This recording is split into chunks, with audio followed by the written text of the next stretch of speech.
অর্থাভাবে বড় হয়ে ওঠা, চোখে ছিল শুধু রোজগারের স্বপ্ন।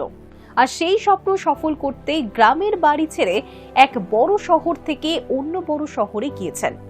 শেষ পর্যন্ত স্বপ্ন পূরণ তো হয়েছে তার।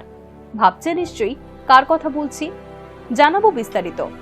নমস্কার, আমি শ্রীপর্ণা, আপনারা দেখছেন হাই নিউজ।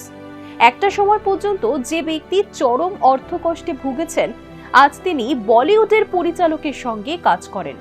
তিনিও কম সেলিব্রিটি নন, জনপ্রিয়তাও অর্জন করেছেন বলিউডের ছবি নির্মাতা ফারহা খানের রাঁধুনি দিলীপ মুখিয়া। বিহারের মধুবনী জেলার একটি ছোট্ট গ্রামে জন্ম দিলীপের।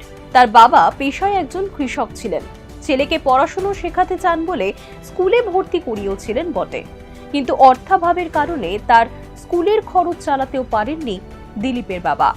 পঞ্চম শ্রেণী পর্যন্ত পড়াশোনা করে স্কুল ছেড়ে দেন। তার চোখে তখন রোজগারের স্বপ্ন।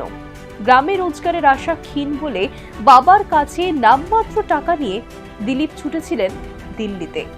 পকেটে ছিল মাত্র 250 টাকা। তা নিয়েই তিনি দিল্লি পৌঁছেছিলেন।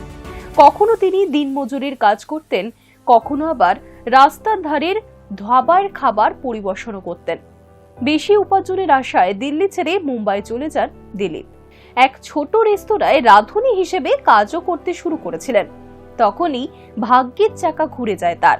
বলিউডের প্রথম সারির ছবি নির্মাতা ফারহা খানের বাড়িতে রাঁধুনির কাজ পেয়ে যান দিলীপ। কয়েক বছরের মাথায় ফারহার বিশ্বস্ত হয়ে ওঠেন তিনি। নানা ঘরনার রান্না করতেও পটু হয়ে যান তিনি। প্রায় 10 বছর আগেকার কথা।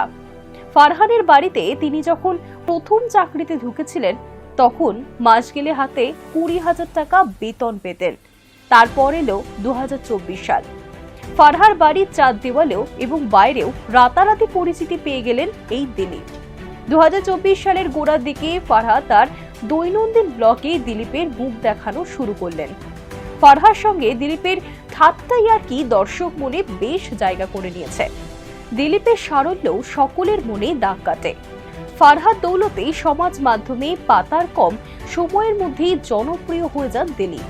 বর্তমানে নামকরা সংস্থার বিজ্ঞাপনী প্রচারেও অভিনয় করতে দেখা গিয়েছে দিলীপকে।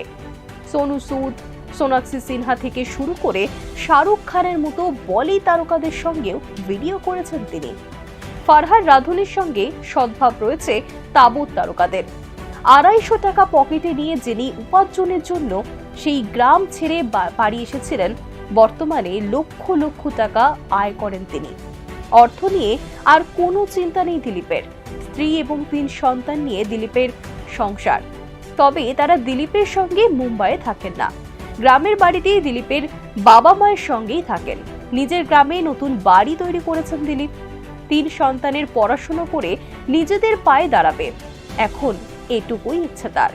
দিলীপের জ্যৈষ্ঠ পুত্রেরও রান্নাবান্নার প্রতি ঝোঁক রয়েছে। তা নিয়ে পড়াশোনাও করতে চান তিনি।